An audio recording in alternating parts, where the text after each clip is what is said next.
It started, as most disasters do, on a perfectly normal day. My life was comfortable, easy even. My parents were the type to cut the crusts off my sandwiches long after I was old enough to do it myself, and saw my C-average report cards as a sign of a rich social life. I wasn't a bad kid. Not really. But I was good at bending the rules until they were just about to break. I knew my dad never checked his credit card statements closely, so a small charge for a new game skin here, a season pass there, went unnoticed. It felt less like stealing and more like borrowing from a future inheritance. My best friend Marco thought I was a genius. When he complained about being broke, I felt a surge of pride showing him the trick. Keep the charges under $100 to avoid bank flags and delete the email receipts immediately. It was a foolproof system, a victimless crime. We were just two teenagers navigating a world of digital wants with analog allowances. That's the life Miss Vicky walked into when my parents left for their anniversary weekend. When she asked, "Where's your punishment room?" I laughed. The concept was alien.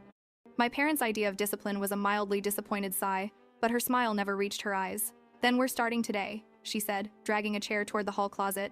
Panic flared when she snatched my phone. "No devices. Your parents' orders." My call to my mom was met with a chillingly detached voice. "Miss Vicky is in charge. This is for your own good." The click of the phone hanging up was the sound of my world tilting on its axis. The weekend was a blur of psychological warfare.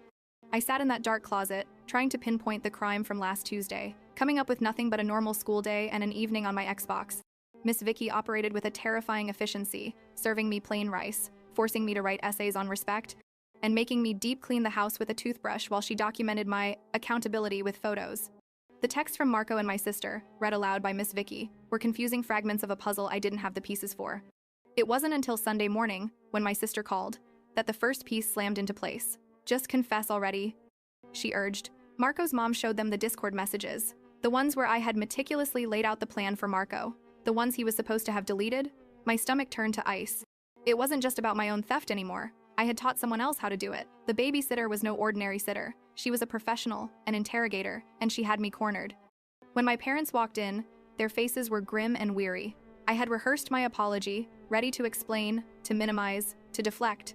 But before I could speak, my dad tossed a stack of printed bank statements on the coffee table, 5 charges of $99.99 to Xbox Live highlighted in neon yellow. Still denying it? Miss Vicky's voice was sharp. But it was my dad's next words that shattered my reality. "Forget the money," he said, his voice heavy with disappointment. "We knew about that months ago." "This whole weekend, Miss Vicky, it was all a test." My mom stepped forward, her eyes glistening with unshed tears. "We wanted to see what you would do. If you would take responsibility, or if you'd blame Marco. If you'd throw your best friend under the bus to save yourself." The silence in the room was deafening. I looked from my parents' heartbroken faces to Miss Vicky's impassive expression. I hadn't just been caught for stealing. I had been judged on a far more profound level, and I had failed. Every denial, every attempt to feign ignorance, was another nail in my coffin. The fallout was immediate and devastating. My dad pulled out 2 plane tickets. "Military school, in Montana. Your flight is tonight." The words sucked the air from my lungs. This was it. My life was over.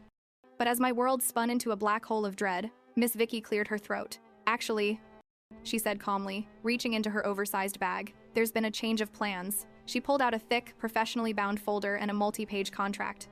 My parents stared, confused, as she spread the documents on the table. "Your parents hired me for something bigger than just a weekend intervention," she explained, her voice all business.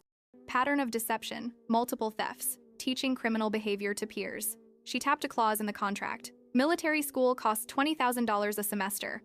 My program costs $200 a day." She laid out a detailed plan for the next month. Daily after-school supervision, restricted device access, mandatory check-ins, and supervised homework. My dad hesitated, his hand hovering over the pen. My mom, however, didn't. She grabbed the pen and signed, her signature a sharp, angry slash across the page. Dad followed suit a moment later. My desperate pleas to get a job, to pay everyone back, were met with my mother's final, cutting words. "The decision is final. You taught another child to steal from his parents." From the top of the stairs, my sister watched, her face a mask of pity. The plane tickets disappeared back into my dad's pocket, and the stark reality set in. My punishment wasn't a one-way ticket to Montana. It was this woman, Miss Vicky, who would now be a permanent fixture in my life, a constant, walking reminder of every test I had failed. The first week under Miss Vicky's supervision was a masterclass in psychological endurance.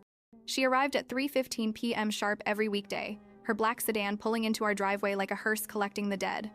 My friends would see her through the living room window and scatter, their laughter fading as they realized I wouldn't be joining them for our usual after-school hangouts. The phone calls from Marco stopped after the third day. His mother had grounded him indefinitely, and somehow, in his twisted teenage logic, it was all my fault. I tried calling him once, desperate to explain, to apologize, but his voice was cold and distant. My mom says I can't talk to you anymore. She says you're a bad influence. The line went dead, leaving me staring at the receiver like it held the remnants of a friendship I'd destroyed with my own stupidity. Miss Vicky's methods were surgical in their precision. She didn't yell or threaten. Instead, she documented everything. Every sullen response, every rolled eye, every moment of resistance was noted in her leather-bound journal with the meticulous care of a scientist studying a particularly troublesome specimen. Defiant behavior at 4:23 p.m., she'd mutter, scribbling notes while I attempted my algebra homework under her watchful gaze. Subject shows continued resistance to accountability measures. The clinical detachment in her voice made my skin crawl. I wasn't a teenager anymore. I was a case study, a problem to be solved through systematic behavioral modification. My parents, once warm and accommodating, had transformed into strangers. They spoke to me in measured tones, their words careful and distant. Dinner conversations that used to flow with easy banter now consisted of stilted questions about my day and Miss Vicky's progress reports. My mom would nod approvingly when Miss Vicky praised my completion of assigned chores, but her smile never quite reached her eyes. My dad, who used to ruffle my hair and crack jokes about my bedhead, now avoided physical contact entirely. It was as if they were afraid that too much affection might somehow contaminate their grand rehabilitation project. The isolation was suffocating. My phone had been returned, but with parental controls that would have made a prison warden proud. Social media was blocked, games were disabled, and every text message was monitored and logged. I could call my parents and my sister, but that was it. My digital leash was so short I could barely breathe. When I complained to my sister during one of our supervised calls, her response cut deeper than I expected. "You did this to yourself, Emma. I can't even look at you the same way anymore. Do you know how embarrassing this is for me at school? Everyone knows my little sister is a thief." Her words hung in the air long after she hung up, each syllable a fresh wound to my already battered self-esteem.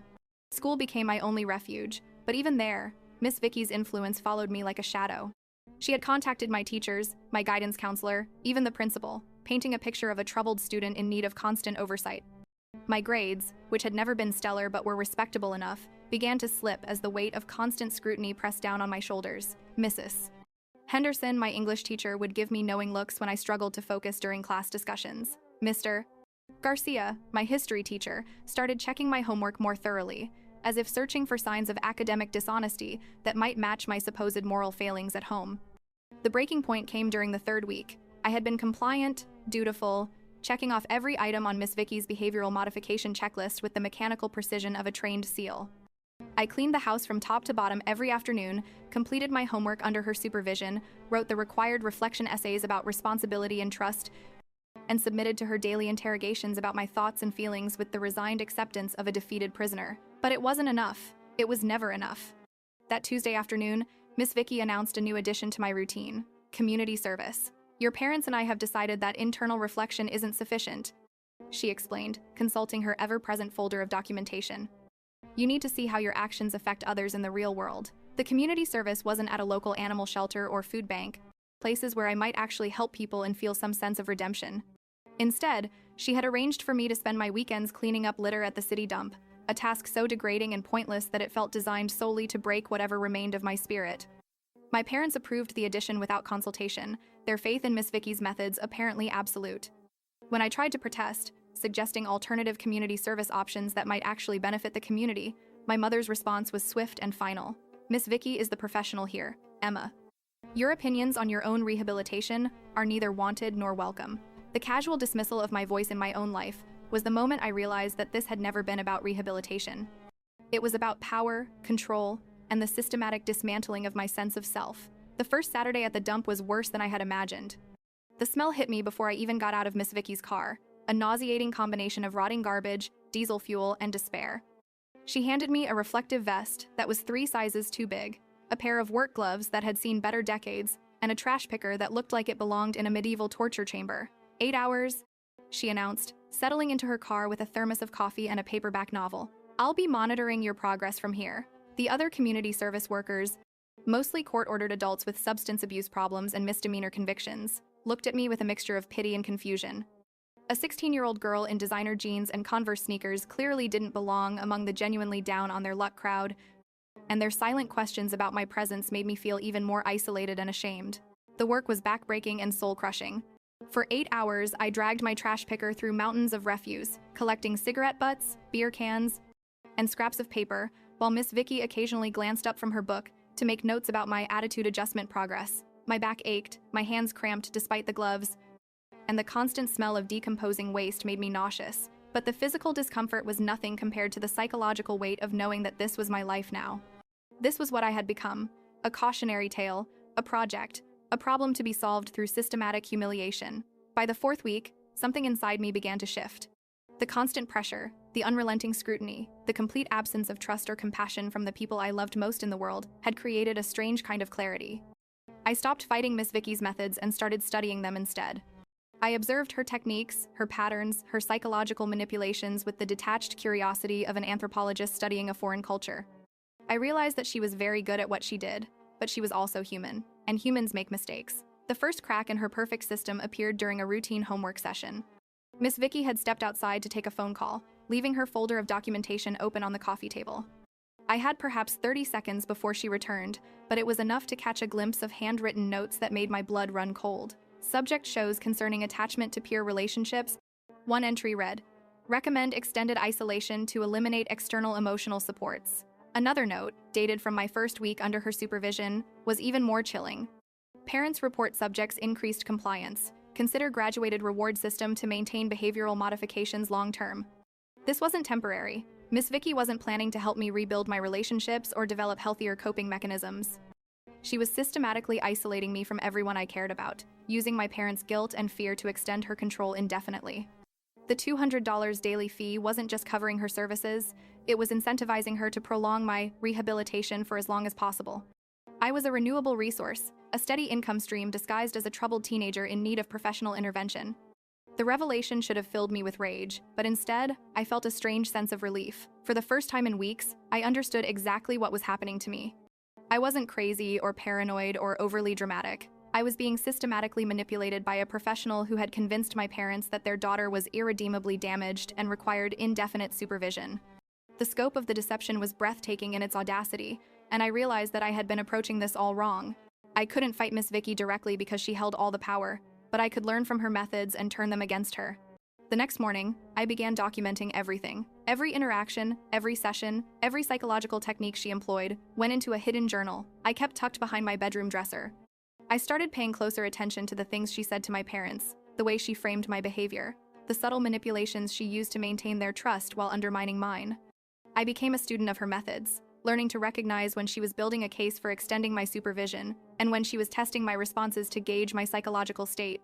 Most importantly, I realized that Miss Vicky's greatest weakness was her ego. She believed she was untouchable, protected by my parents' trust and her professional credentials. She had become sloppy, leaving her folder unattended, making phone calls within earshot, treating me like a passive subject rather than an intelligent adversary. She had forgotten the most basic rule of psychological warfare: never underestimate your opponent's capacity for learning and adaptation. After 2 weeks of careful observation and documentation, I was ready to make my move. But first, I needed to understand exactly how deep this conspiracy went. During a supervised call to my sister, I managed to work some carefully crafted questions into our conversation. Her responses confirmed my worst suspicions. Miss Vicky had been in contact with her as well, asking probing questions about my childhood behavior, my relationship with our parents, any signs of previous deception or manipulation. She was building a comprehensive psychological profile, not for my benefit, but for her own purposes. The most disturbing revelation came when I overheard a phone conversation between Miss Vicky and someone she called Dr. Morrison. She was discussing my case in clinical terms, describing my resistance patterns and attachment disruption indicators, with the casual detachment of a researcher discussing a lab rat. But it was her closing comment that made my hands shake with suppressed fury. The parents are completely invested at this point. I estimate we can maintain this arrangement for at least 6 more months, possibly longer if we introduce a few calculated setbacks to justify continued intervention. 6 more months. 6 more months of isolation, humiliation, and systematic psychological abuse disguised as professional help. 6 more months of $200 daily fees that would drain my family's savings while destroying what remained of my relationships with the people I loved most. The scope of Miss Vicky's con was staggering, and I realized that I wasn't just fighting for my freedom anymore. I was fighting for my family's financial security and my own sanity. That night, I made a decision that would have seemed impossible just weeks earlier. I was going to take down Miss Vicky, but I was going to do it using her own methods against her. I was going to become the perfect student, learn everything she had to teach about psychological manipulation and behavioral control, and then use those skills to expose her for exactly what she was: a predator who preyed on families in crisis for her own financial gain. The next phase of my plan required patience and precision. I began responding to Miss Vicky's interventions with calculated enthusiasm, showing exactly the kind of breakthrough behavior that would make her believe she was succeeding while secretly documenting every technique she used. I started participating more actively in our sessions, asking thoughtful questions about accountability and personal growth, expressing gratitude for her guidance in terms that I knew she would find professionally validating. Most importantly, I began feeding her information designed to make her overconfident about her control over the situation. My parents noticed the change immediately. For the first time in weeks, I was voluntarily engaging with them during dinner conversations, asking about their days, showing interest in family matters that extended beyond my own problems. When Miss Vicky praised my significant behavioral improvements during their weekly progress meetings, I could see the relief and hope flooding back into their faces. They wanted to believe that their daughter was getting better, that their difficult decision to hire a professional intervention specialist had been the right choice. Their desperate need to see improvement made them vulnerable to Miss Vicky's continued manipulation, but it also gave me an opportunity to slowly rebuild their trust while gathering the evidence I needed to expose her. The breakthrough came during my 7th week under Miss Vicky's supervision. She had grown comfortable enough with my apparent compliance to start taking personal phone calls during our sessions, stepping into the kitchen or onto the back porch while I worked on assigned reflection exercises at the dining room table. During one of these calls, I heard her discussing another client with someone she called Karen, describing a difficult case involving a teenager whose parents were starting to question the effectiveness of her methods. Her advice was chilling in its calculated cruelty. Introduce a controlled relapse scenario. Nothing too dramatic, just enough regression to remind them why they hired you in the first place. I usually recommend planting some evidence of continued deceptive behavior, a hidden purchase, maybe some deleted browser history. Parents eat that stuff up. I had my smoking gun. Miss Vicky wasn't just prolonging my treatment for financial gain, she was actively sabotaging other clients to maintain her income stream. The casual way she discussed manufactured evidence and controlled relapses revealed a pattern of professional misconduct that went far beyond anything I had imagined. But I also knew that simply recording her conversation wouldn't be enough. I needed something more concrete, more damning, something that would instantly destroy her credibility with my parents and anyone else she was currently manipulating. The opportunity came sooner than I expected. The following Tuesday, Miss Vicky announced that she would be conducting a progress evaluation that would determine whether my supervision could be gradually reduced. The evaluation would involve a series of tests designed to measure my trustworthiness, accountability, and overall behavioral improvement. If I passed, she would recommend a modified schedule that would give me more independence while maintaining essential oversight. If I failed, the intensive supervision would continue indefinitely, possibly with additional interventions to address my persistent resistance patterns. The evaluation was scheduled for Friday afternoon, which gave me 3 days to prepare for the most important performance of my life. I knew that Miss Vicky expected me to fail at least some portion of the assessment. Her business model depended on maintaining long-term client relationships, and a complete success would threaten her income stream from my parents. She would be looking for any excuse to extend my supervision, and I needed to give her exactly what she was expecting while simultaneously gathering irrefutable evidence of her deception. Thursday evening, I put the final piece of my plan into motion. During our routine session, I mentioned casually that I had been having some confusing thoughts about the whole situation with Marco and the stolen money. I suggested that maybe I hadn't been completely honest about my role in teaching him how to use his parents' credit card, and that I was struggling with whether I should tell Miss Vicky and my parents the whole truth about what had really happened. The hook was carefully designed to appeal to her professional ego, while giving her an opening to manufacture evidence of continued deceptive behavior. Miss Vicky's response was exactly what I had hoped for. She encouraged me to be completely honest about these new revelations, suggesting that we schedule an additional session on Friday morning before the official evaluation. During this session, she explained, I could unburden myself of any remaining guilt and demonstrate my commitment to complete transparency. She would then use my admissions during the afternoon evaluation to show my parents that I was making genuine progress toward taking full responsibility for my actions. What Miss Vicky didn't know was that I had prepared 2 different versions of Friday's events. The first version, which I would present during our morning session, would involve fabricated details about my relationship with Marco, designed to make her believe she had uncovered important new information about my psychological profile. The second version, which I would reveal during the afternoon evaluation in front of my parents, would expose every manipulation tactic she had used over the past 7 weeks, while demonstrating exactly how she had coached me to manufacture false confessions for her professional benefit. Friday morning arrived with the gray, overcast sky that seemed appropriate for the final confrontation I had been planning for weeks. Miss Vicky arrived early, clearly excited about the breakthrough she believed was coming. She set up her recording equipment with unusual care, explaining that she wanted to document my complete honesty session for her professional records. The irony was delicious. She was going to record her own downfall. During our morning session, I delivered an Oscar-worthy performance of teenage guilt and confusion.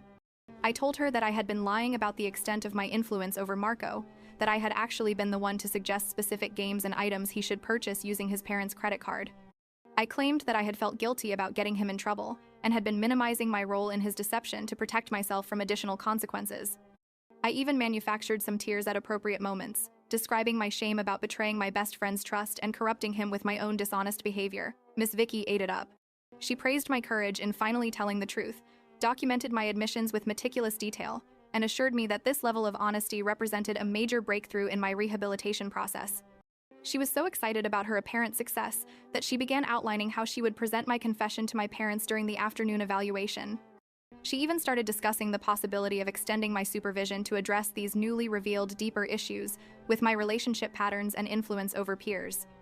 The afternoon evaluation began at 2 p.m., with my parents sitting stiffly on the living room couch, while Miss Vicky arranged her documentation folders on the coffee table. She had clearly prepared a presentation designed to demonstrate my progress, while highlighting the need for continued professional intervention. What she hadn't prepared for was the methodical dismantling of her entire operation that I had been planning for the past month. I let her get through her opening remarks about my behavioral improvements and apparent breakthrough that morning. I nodded at appropriate moments, maintained eye contact, and gave every appearance of being the reformed teenager she believed she had created. Then, just as she began to describe my morning confession and its implications for my continued treatment, I interrupted her with a question that stopped her cold. "Miss Vicky," I said in a calm, clear voice, "could you please explain to my parents what you meant when you told Karen last week that you usually recommend planting evidence of continued deceptive behavior when parents start questioning your methods?" The silence in the room was deafening. My parents turned to stare at Miss Vicky, confusion and dawning suspicion spreading across their faces. Miss Vicky's carefully composed professional mask slipped for just a moment, revealing the trapped expression of someone who had just realized that the game was over. But she recovered quickly, her training as a psychological manipulator kicking in as she attempted to regain control of the situation. "Emma," she said in her practiced therapeutic voice, "I think you may have misunderstood something you overheard. It's common for clients under stress to misinterpret conversations or create false memories as a defense mechanism." She turned to my parents with a sympathetic expression. "This kind of paranoid thinking is actually a concerning development that we'll need to address in her treatment plan." But I was ready for her deflection. I pulled out my hidden journal and began reading direct quotes from her conversations over the past 7 weeks, complete with dates, times, and specific details that would have been impossible to fabricate. I described her phone call with Dr. Morrison about extending my treatment for 6 more months. I revealed her casual discussion of manufacturing evidence and controlled relapses to maintain client relationships. Most damaging of all, I played back the recording I had made of her coaching me through my false confession that morning, demonstrating exactly how she had manipulated me into providing the ammunition she needed to justify extending my supervision. My parents sat in stunned silence as the full scope of Miss Vicky's deception became clear. They had trusted her completely, given her unprecedented control over their daughter's life, paid her nearly $10,000 over 7 weeks for services that were not only unnecessary, but actively harmful. The woman they had hired to rebuild their family's trust had systematically destroyed it for her own financial gain. Miss Vicky made one last desperate attempt to salvage the situation. She accused me of fabricating evidence, of manipulating the recordings, of exhibiting exactly the kind of sophisticated deceptive behavior that proved I needed continued professional intervention. She turned to my parents with an expression of professional concern, warning them that my apparent breakthrough was actually a dangerous escalation that required immediate additional treatment. But my parents had heard enough. My father, who had been silent throughout my presentation, finally spoke in a voice I had never heard before. Cold, controlled, and absolutely furious. "Get out of our house," he said. "Get out now and don't ever contact our family again." My mother was already on her phone, calling their attorney to discuss options for recovering the money they had paid for services that were not only fraudulent but potentially criminal. Miss Vicky left without another word, her professional confidence shattered by the exposure of methods that probably violated every ethical guideline in her field. As her black sedan disappeared down our driveway for the last time, I felt a strange mixture of triumph and exhaustion. I had won, but the victory had come at an enormous cost to my relationships with the people I loved most. In the weeks that followed, my family began the slow process of rebuilding trust and connection. My parents struggled with guilt about their role in Miss Vicky's manipulation. while I worked to forgive them for allowing a stranger to have such devastating control over my life. The conversations were difficult, sometimes angry, often tearful, but they were real in a way that nothing had been real for months. Marco and I eventually reconciled, though our friendship was never quite the same. He had learned some hard lessons about consequences and accountability during his own grounding, and we both understood that our teenage bravado about victimless crimes had been naive and ultimately destructive. We were more careful with each other now, more aware of how our actions could affect the people we cared about. My sister, perhaps surprisingly, was the first family member to truly understand what I had gone through. She had seen enough teenage drama to recognize emotional manipulation when she encountered it, and she became one of my strongest supporters as I worked to process the psychological impact of 7 weeks under Miss Vicky's control. Her initial embarrassment about my situation transformed into genuine admiration for the way I had systematically documented and exposed the abuse I was experiencing. The most profound change, however, was in my relationship with myself. The experience had taught me things about psychological manipulation, power dynamics, and the importance of trusting my own perceptions that no teenager should have to learn. But it had also revealed strengths I didn't know I possessed: the ability to think strategically under pressure, to document evidence systematically, to maintain hope and determination even when the situation seemed hopeless. I never did find out what happened to Miss Vicky after she left our house that Friday afternoon. My parents' attorney discovered that she was not licensed as a therapist in our state, that her professional credentials were largely fabricated, and that she had been investigated for similar schemes in 2 other states before moving to our area. The legal proceedings were complicated by the fact that my parents had technically hired her as a babysitter rather than a licensed mental health professional, which limited their options for recovering damages or pressing criminal charges. But perhaps the most important outcome was the conversation my family had about trust, consequences, and the difference between accountability and abuse. We acknowledged that my original theft from my father's credit card had been wrong and had required consequences. We also acknowledged that the consequences Miss Vicky had imposed were disproportionate, psychologically harmful, and designed to serve her interests rather than my genuine rehabilitation. Looking back on that period of my life, I sometimes wonder if I would have learned the same lessons about responsibility and empathy through a more traditional punishment. I suspect I would have, and with far less psychological collateral damage. But I also recognize that the experience taught me something invaluable about resilience, critical thinking, and the importance of questioning authority figures who claim to have our best interests at heart. The real legacy of those 7 weeks wasn't the trauma or the manipulation or the systematic isolation from everyone I cared about. It was the knowledge that I possessed the intelligence, determination, and emotional strength to recognize abuse when it was happening to me and to take effective action to stop it. That knowledge has served me well in the years since, helping me navigate relationships, career challenges, and life decisions with a clear understanding of my own worth and capabilities. Sometimes the most important lessons come from the darkest experiences, and sometimes the greatest growth emerges from the places where we thought we had been irreparably broken. I learned that survival isn't just about enduring difficult circumstances, it's about maintaining your sense of self, your core values, and your capacity for hope even when everything around you seems designed to destroy those things. My parents and I still have moments of awkwardness when we remember that period, but we also have a deeper appreciation for what we almost lost and what we managed to preserve. Trust, it turns out, is not a fragile thing that shatters at the first sign of trouble. Real trust is resilient, capable of surviving betrayal and manipulation, and emerging stronger on the other side. But it requires honesty, patience, and a willingness to acknowledge when you've made mistakes and to work together to repair the damage. The most profound realization of all was that the person I needed to trust most completely was myself. My instincts about Miss Vicky had been correct from the very beginning, but I had allowed the people around me to convince me that my perceptions were wrong, my reactions were excessive, my understanding of the situation was flawed.